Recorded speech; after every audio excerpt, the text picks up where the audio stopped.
हर हफ्ते एक सवाल और उसका जवाब तलाशने की कोशिश। बीबीसी पड़ताल दुनिया की।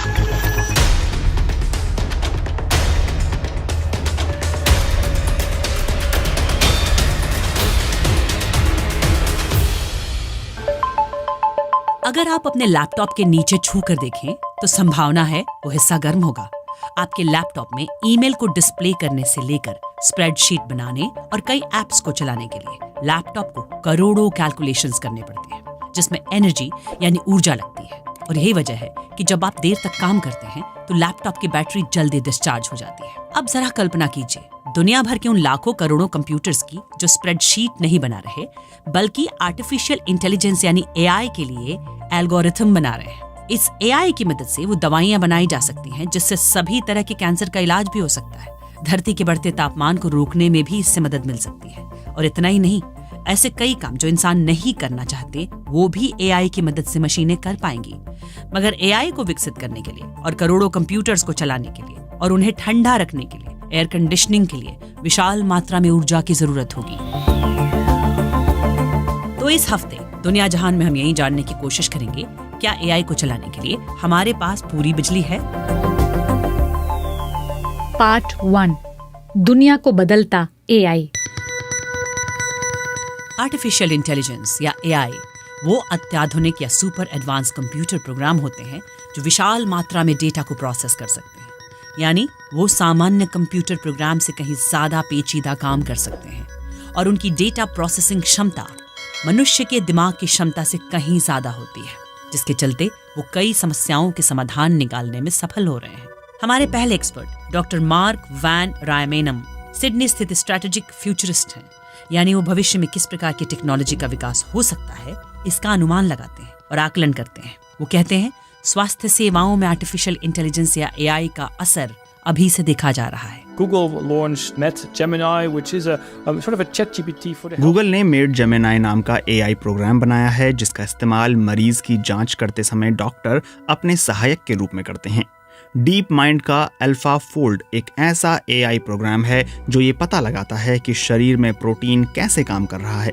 इसके इस्तेमाल से केवल बीमारियों का इलाज करने में ही मदद नहीं मिलती बल्कि उन बीमारियों से बचने में भी सहायता मिलती है। डीप माइंड के artificial intelligence programme alpha fold से चिकित्सा जगत में कई संभावनाएं सामने आ रही हैं। एआई हमें दुनिया की सबसे बड़ी समस्या यानी धरती के बढ़ते तापमान से निपटने में भी मदद कर सकता है।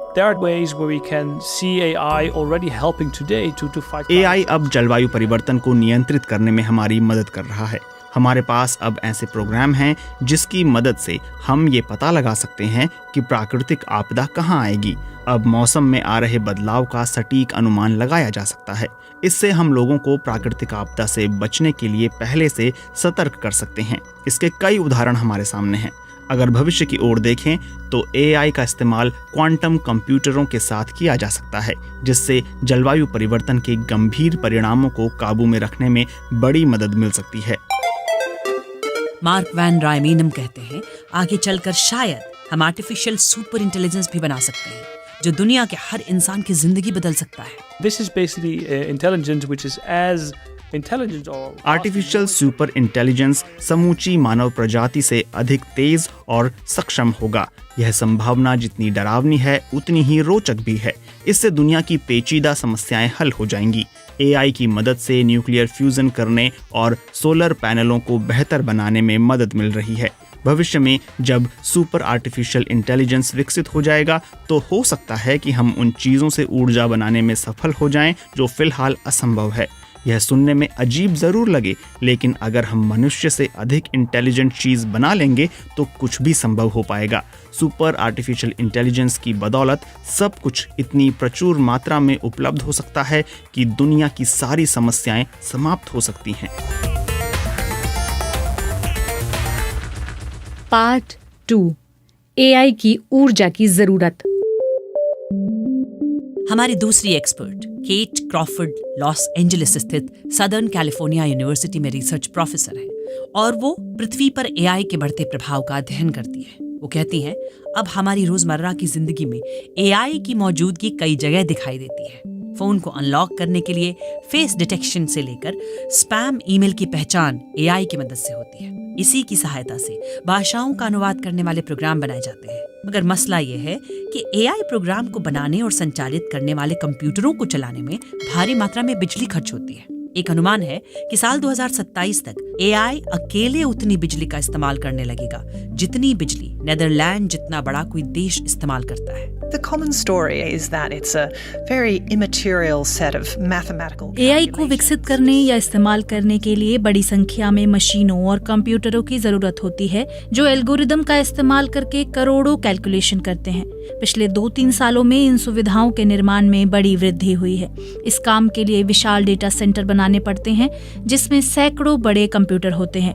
बड़े गोदामों के आकार की इन इमारतों में खिड़कियां नहीं होती, इन्हें ठंडा भी रखना पड़ता है।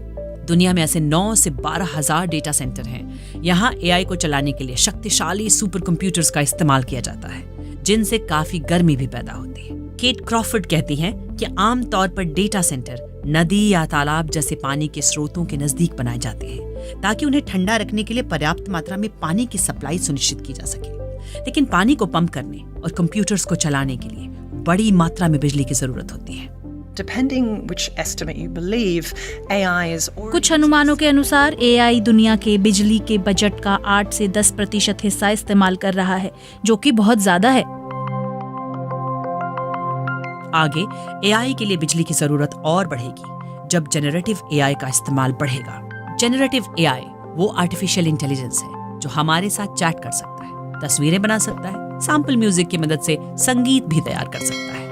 दावोस में साल 2024 की वर्ल्ड इकोनॉमिक फोरम की बैठक में चैट जीपीटी बनाने वाली कंपनी ओपन एआई के प्रमुख सैम ऑल्टमन ने कहा कि एआई के नए मॉडल पहले लगाए अनुमान से कहीं ज्यादा ऊर्जा का इस्तेमाल करेंगे। AI is headed for an energy crisis. AI एक ऊर्जा संकट की ओर बढ़ रहा है। जनरेटिव एआई कहीं ज्यादा मात्रा में बिजली का इस्तेमाल करेगा। हमारे बिजली उत्पादन संयंत्रों पर पहले से सप्लाई का दबाव है जो और बढ़ जाएगा। अगर इस समस्या का हल नहीं निकाला गया और ऊर्जा के नए स्रोत नहीं बनाए गए तो समस्या गंभीर हो सकती है। दुनिया पहले ही कार्बन उत्सर्जन की वजह से जलवायु परिवर्तन के संकट से जूझ रही है। ऐसे में बेहतर होगा कि एआई चलाने के लिए बिजली की जरूरत सौर ऊर्जा या दूसरी रिन्यूएबल या हरित एनर्जी से पूरी की जाए।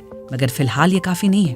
केट क्रॉफर्ड कहती हैं, फिलहाल तो एआई चलाने के लिए बिजली की कमी को पारंपरिक स्रोतों से तैयार की गई बिजली से ही पूरा किया जा रहा है। टेक्नोलॉजी उद्योग की बिजली की जरूरतों को पूरा करने के लिए परमाणु ऊर्जा और थर्मल ऊर्जा के इस्तेमाल पर भी चर्चा चल रही है। यहाँ तक कि बड़े डेटा सेंटर्स के पास परमाणु संयंत्र लगाने के बारे में भी सोचा जा रहा है। केट क्रॉफर्ड ने कहा, जलवायु परिवर्तन को ध्यान में रखते हुए इस उद्योग को अधिक नैतिक तरीके से सोचना चाहिए। पार्ट 3 बिजली। हमारे तीसरे एक्सपर्ट हैं सैम यंग, जो यूके स्थित एक सलाहकार कंपनी एनर्जी सिस्टम्स कैटापल्ट में एआई मैनेजर है। उनका कहना है कि बिजली के इस्तेमाल को देशों में लोगों के जीवन स्तर से जोड़कर भी देखा जा सकता है। वो कहते हैं, जैसे जैसे देशों में, खास तौर पर कम विकसित देशों में लोगों का जीवन स्तर बढ़ रहा है, वहां बिजली की मांग बढ़ रही है। यानी केवल एआई ही नहीं बल्कि हम सबकी